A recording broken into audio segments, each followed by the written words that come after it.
Hi, everybody. In the spirit of my cold golf game today with the east winds blowing up here in Vancouver, I'm still covering my ears to be warm.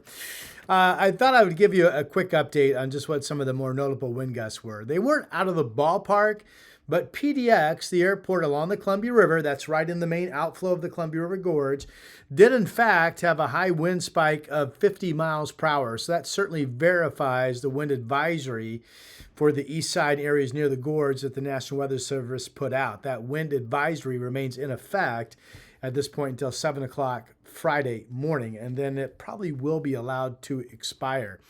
The gorge winds, the reports that I've seen, haven't been all that strong. Real quick, Troutdale, in fact, only a 42 mile per hour wind. That's closer to the gorge. Interesting, their wind spike was a little bit less than PDX. Vancouver, Pearson Airfield, of course, on the Washington side, 38.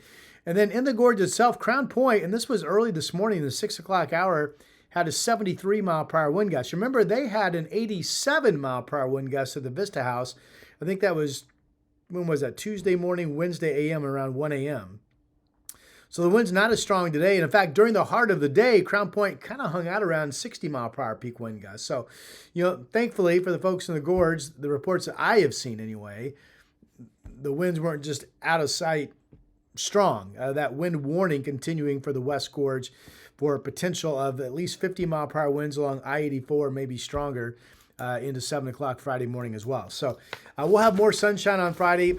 There are wind protected areas in the valley. In fact, Salem had a north wind today, a peak gust of only 15. So that verifies that there was not wind in the mid-valley. It was only up in the Portland area.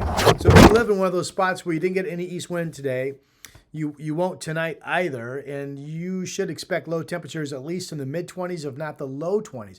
Could be some spots get all the way down to 20 degrees the next couple of nights, Friday morning and Saturday morning, so be prepared for that. Otherwise, the wind forecast Friday really backs off. I think most of the valley away from the gorge get back into that kind of 10 to 25 mile per hour noticeable breeze, but not the crazy wind that we had today. And East County, probably up to about 40, which is where some of you were today.